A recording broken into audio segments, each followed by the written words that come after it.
ये लंच करने वाले हैं, इसका शीर्षक हमें बता दीजिए। इसका शीर्षक है दिलरुबा। दिलरुबा। दिलरुबा। दिलरुबा का मतलब क्या होता है सर? दिलरुबा का दिलरुबा का मतलब होता है जिसका खूबसूरत दिल हो। अच्छा अच्छा। जो हृदय स्पर्शी हो, जो एक बार में ही हृदय को छू लेता है। मैं हूं आपके साथ मंटू मौर्या और आप देख रहे हैं अपना न्यूज। अभी हमारे साथ जुड़ चुके हैं बक्सर के रहने वाले ब्रह्मपुर ब्लॉक का स्वच्छता ऑफिसर।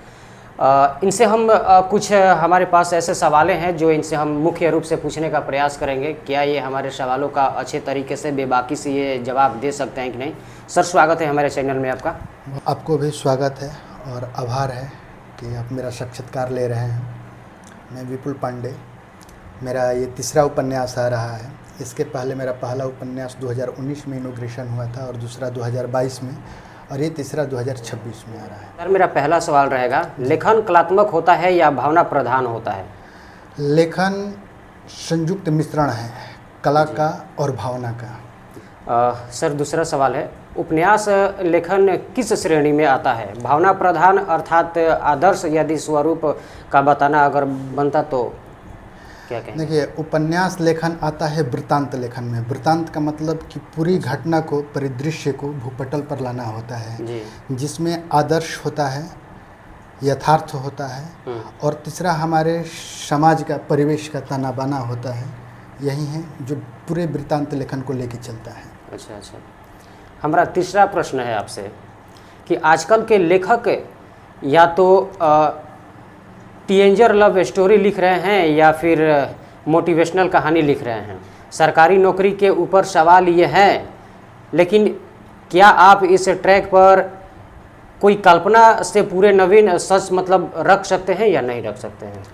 देखिए, अभी टीनेजर लव स्टोरी पे बहुत सा उपन्यास आया है। सरकारी नौकरी के ऊपर मोटिवेशनल उपन्यास आ रहा है।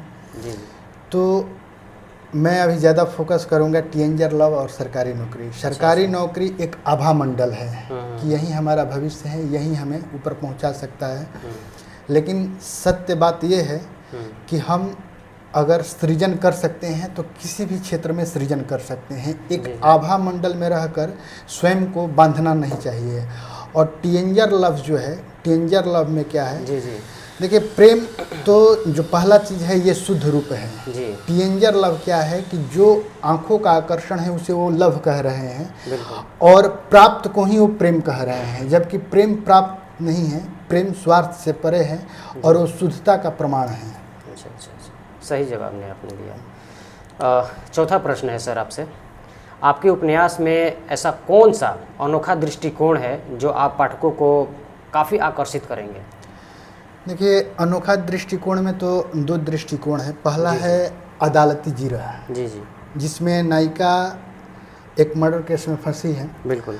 और उससे सवाल जवाब किया जा रहा है। वो अपना वकील ना रह के खुद वकालत कर रही है। अच्छा अच्छा।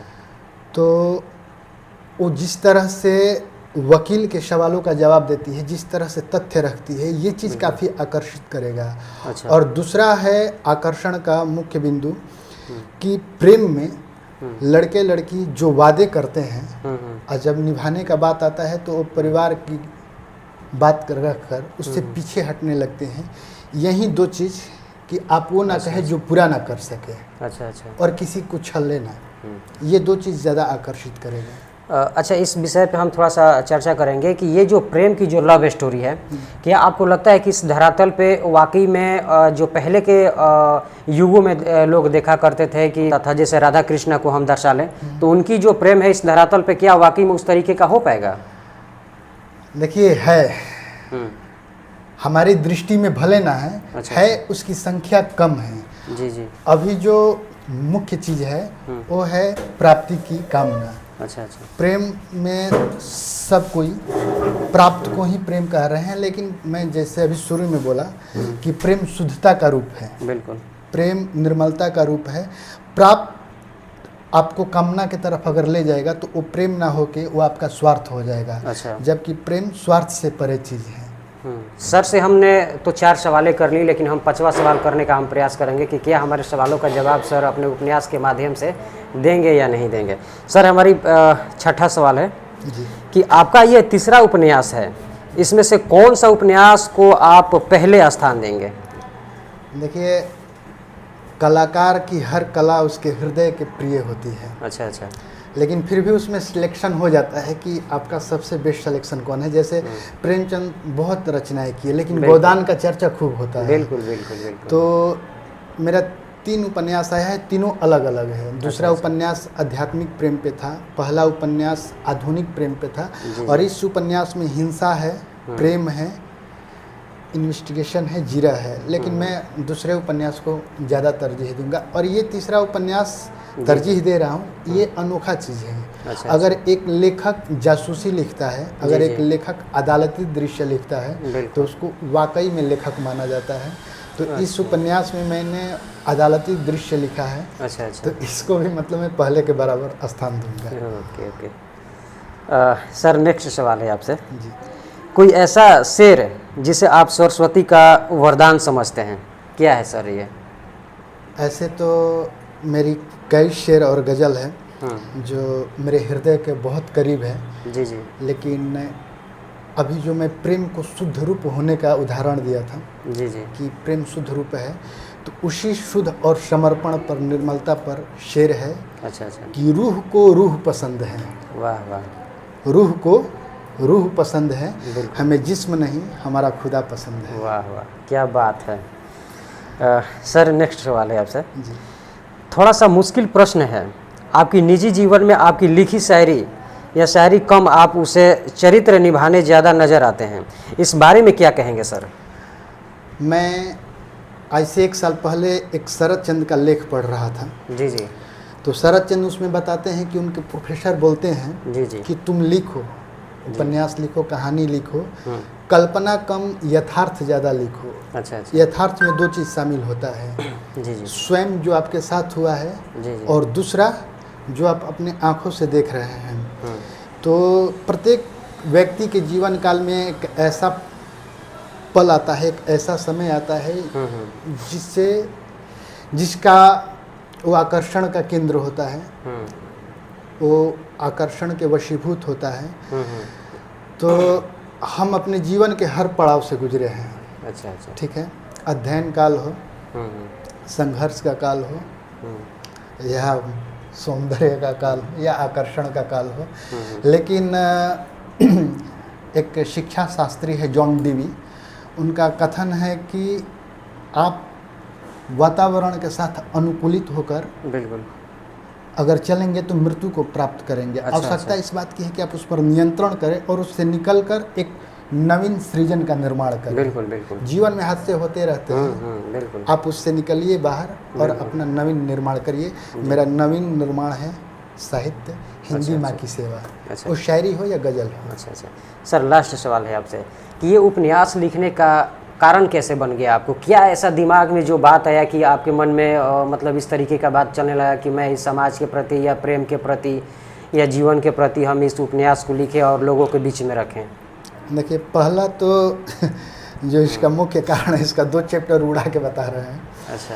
पहला जो मुख्य कारण था वो कारण नहीं था, वो लालच था। हम लिखेंगे इंटरनेट पे किताब तो मुझे पैसा मिलेगा। लेकिन जब लोगों का आशीर्वाद मिलने लगा तो मुझे लगा कि हिंदी माँ का सेवा करना चाहिए। अच्छा अच्छा। और हिंदी माँ को अंतर्राष्ट्रीय स्तर पर सम्मान मिलना चाहिए। हिंदी माँ के कई सेवक हैं, उनमें से मैं भी एक सेवक बनना चाहता हूँ। लोगों के शुभाशीष से मैं हिंदी माँ की सेवा करना चाहता हूँ। ना मुझे शोहरत का लालच है, ना मुझे दौलत का लालच है। तो आपको लगता है कि अगर हम इसको हम पब्लिक के बीच में रखें, लोगों के बीच में रखें, तो हमारी लोग चर्चा करेंगे, हमारे पहलू पे चलेंगे, या हमारे उपन्यास के माध्यम से कुछ सुधार हो पाएंगे समाज के प्रति? देखिए, अभी कई नए लेखकों को समाज ने स्वीकार किया है, उन्हें आशीर्वाद दिया है। उनमें से एक नया उपन्यास अभी 1 साल पहले आया था। जी जी। कलेक्टर साहिबा पहला उपन्यास था उस लेखक का। अच्छा। और वो लेखक हिट किए। पहला ही उपन्यास था नीलोत्पल मृणाल का डार्क हॉर्स, वो हिट किए थे। देखिए, जनता का कब आशीर्वाद मुझे मिलता है, मैं तो ईमानदारी से सेवा कर रहा हूँ। बस लास्ट सवाल आपसे यही है कि इस जो तीसरा जो ये उपन्यास का आप अभी फ़िलहाल ये लॉन्च करने वाले हैं, इसका शीर्षक हमें बता दीजिए। इसका शीर्षक है दिलरुबा। दिलरुबा। दिलरुबा। दिलरुबा का मतलब क्या होता है सर?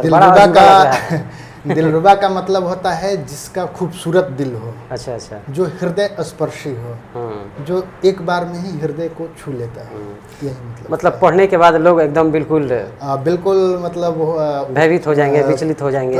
विचलित नहीं होंगे, आनंदित हो जाएंगे। अच्छा, आनंदित हो जाएंगे। आनंदित हो जाएंगे। अच्छा। और बिना मुझे मांगे वो शुभाशीष देंगे, अपना आशीर्वाद देंगे। चलिए, बाकी आप देख रहे थे ये पॉडकास्ट जो स्वच्छता प्रोफेसर हैं अपने ज़िला में, ये जो बक्सर ज़िला से आते हैं, इनका उपन्यास काफ़ी ज़्यादा चर्चाएं में रहता है, जबकि पहले 2 जो उपन्यास है इन्होंने लॉन्च कर दिए हैं और ये तीसरा उपन्यास इनका लॉन्च होने वाला है। तो आप लोग बहुत सारा ढेर सारा प्यार इनको दीजिए ताकि इनका मनोबल बढ़े और समाज के बीच कुछ ऐसा उपन्यास लेकर के आएँ कि लोगों को बेहद अच्छा लगे और इनके लिखे हुए उस उपन्यास के प्रति लोगों में सुधार हो पाए। तो चलिए, बाकी मिलते हैं इसी के साथ नेक्स्ट वीडियो में, और धन्यवाद। Thank you.